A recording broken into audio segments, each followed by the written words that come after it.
తులారాశి వారికి ఈ సంవత్సరంలో ఎలా ఉండబోతుంది, వారు చేసుకోవాల్సిన పరిహారాలు ఏంటి తెలియజేయండి అమ్మా. తులారాశి వాళ్ళ విషయం తీసుకున్నట్లయితే మన ఆదాయం, వ్యయం, రాజపూజ్యం, అవమానం అవన్నీ కూడా చూస్తాం కాబట్టి 11, 5, 2, 2 ఓకే అమ్మా. వీళ్ళకి ఆదాయం 11, వ్యయం 5, రాజపూజ్యం 2, అవమానం 2.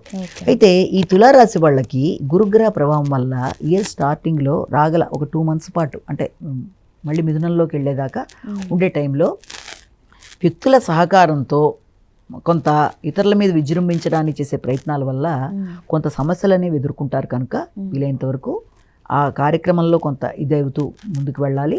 అలాగే చర్చలతో సమస్యల్ని సాల్వ్ చేసుకుంటూ ముందుకు వెళ్ళాలి. రెండోది, ఇక ఏదైనా స్థిరాస్తుల కొనుగోలు విషయం కానీ లేకపోతే అలాంటి విషయాల్లో కానీ జాగ్రత్తలు తీసుకోవాలి. కానీ సంవత్సరంలో ఎప్పుడైతే మిథున రాశిలోకి ఈ యొక్క గురుడు మారడం జరుగుతుందో ఆ సమయంలో మాత్రం విద్యా సంబంధమైన విషయాల్లో, తర్వాత కుటుంబపరమైన విషయాల్లో కొంత అనుకూలత అనేది ఏర్పడుతుంది. అలాగే వాడికి ఒక గౌరవం, గుర్తింపు అనేది ఏర్పడడం, కొన్ని సందర్భాల్లో ఇతరులకి వాళ్ళు స్వార్థంగా అనిపించి కూడా అపార్థాలకు కూడా అవకాశం ఉంటుంది. కాబట్టి ఆ రకమైన అవకాశం ఇవ్వకుండా జాగ్రత్తలు తీసుకుంటూ అయితే ముందుకు వెళ్ళాలి. అలాగే ముఖ్యంగా వీళ్ళకి ఇతరుల సహకారం కోరడం వల్ల, అలాగే శత్రు రోగ రుణాలు మొదలైన విషయాలు వీటి వల్ల వీళ్ళకి ఏమవుతుందంటే వ్యక్తుల సహకారం తగ్గుతూ ఆ ప్రధానమైన ఆ విషయంలో వీళ్ళకు ఉన్న పుణ్యబలం ఖర్చు అయిపోయే అవకాశాలు ఉన్నాయి. అంటే ఎవరిదైనా సహకారం కోరి వాళ్ళంటివన్నీ చేద్దాం అనుకున్నప్పుడు పుణ్యం అనేది ఒకటి తగ్గుతూ ముందుకు వెళ్ళే అవకాశాలు లాంటివి ఒకటి ఉంది. అంటే సహకారం స్థాయిలో ఉండదు అన్నది ఒకటి మనం జాగ్రత్తలు తీసుకుంటూ ముందుకు వెళ్ళాలి. అలాగే ఇక శని భగవానుడి వల్ల వీళ్ళకి చాలా వరకు అనుకూలమైన ఫలితాలు రావడానికి ఆస్కారం అనేది అధికంగా ఉంది. అంటే అది ఏ రకంగా అంటే వీళ్ళకి ఏదైనా ఇంతకుముందుండే రుణాలు తీర్చేయడం కానీ, వ్యక్తుల సహకారం కానీ, వృత్తిపరమైన విషయాల్లో ఎదురు చూస్తున్న వాటిల్లో నూతన వృత్తులకు అవకాశం కానీ, లేకపోతే దూర ప్రదేశాల్లో వృత్తుల కొరకు ప్రయత్నం చేసే వాళ్ళకి కానీ ఇలాంటి వాటికి ఆస్కారం అనేది ఒకటి ఉంది. తర్వాత ఖర్చులు అవుతాయి, కానీ ఆ ఖర్చులు వీళ్ళకి అనుకూలంగానే ఉండే ఖర్చులు లాంటివి ఏర్పడడం అనేది, ఆరోగ్యపరమైన విషయాలు కూడా చాలా వరకు అనుకూలంగా చేసుకుంటూ ముందుకు వెళ్ళడానికి ఆస్కారం అనేది.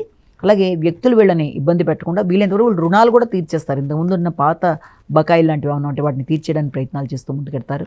కానీ ఉన్నదల్లా ఏంటంటే వ్యక్తుల సహకారం ఆశించిన స్థాయిలో, ముఖ్యంగా కింద సిబ్బంది, వాళ్ళ కింద పనిచేసే వ్యక్తుల యొక్క సహకారం అనేది వీళ్ళకి చాలా వరకు తగ్గుతూ వస్తుంది. కమ్యూనికేషన్ ప్రాబ్లం అనేది ఒకటి ఉంటుంది. కాబట్టి ఈ విషయాల్లో కొంచెం ఎక్కువ ఫోకస్ చేసుకోవాలి. మిగిలిన విషయాల్లో చాలా వరకు అనుకూలంగానే వృత్తిపరంగా వాళ్ళు ముందుకు వెళ్ళిపోవడానికి ఆస్కారం అనేది అధికంగా ఉంది. రాహుకేతువుల వల్ల కూడా వాళ్ళకి అలాగే ధైర్యంగా నిర్ణయాలు తీసుకోవడం ఇలాంటి వాటికి ఆస్కారం అనేది ఉంది. తర్వాత మే నుంచి మాత్రం రాగల సమయంలో వీళ్ళకి లాభాలు వచ్చినా వాటిని ఉపయోగించుకోవడానికి కూడా మనసు రాదు. అంటే ఒక లాభాల మీద వైరాగ్యం లాంటిది ఒకటి. రెండోది, ఆలోచనలు కొంత జ్ఞాపక శక్తి విషయంలో కొంత ఎక్కువ శ్రద్ధ తీసుకోవాలి. సంతానపరమైన విషయాల్లో ముఖ్యంగా స్త్రీ సంతానం అభివృద్ధికరంగా వీళ్ళకి ముందుకు పెడుతుంది.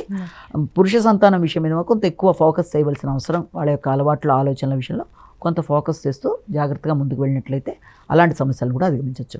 ముఖ్యంగా వీరి యొక్క పరిహారాలు కూడా మనం గమనించుకున్నట్లయితే ఈ యొక్క తులారాశి వాళ్ళ విషయంలో ఈ పరిహారంలో మనకు కావాల్సింది ఏంటంటే శ్రీదత్త శరణమమ, అరుణాచల శివ, ఈ రెండు చేసుకున్నట్లయితే వీళ్ళకి అనుకూలంగా ఉంటుంది. కాబట్టి ఇవి చేసుకుంటూ ముందుకు వెళ్ళినట్లయితే ఉదయం 5 to 6 మధ్య, సాయంత్రం 6 to 7 మధ్య ఇది కనుక చేసుకున్నట్లయితే కనీసం గంట ఈ రకమైన సమస్యల్ని అధిగమించడానికి ఆస్కారం అనేది బాగుంటుంది.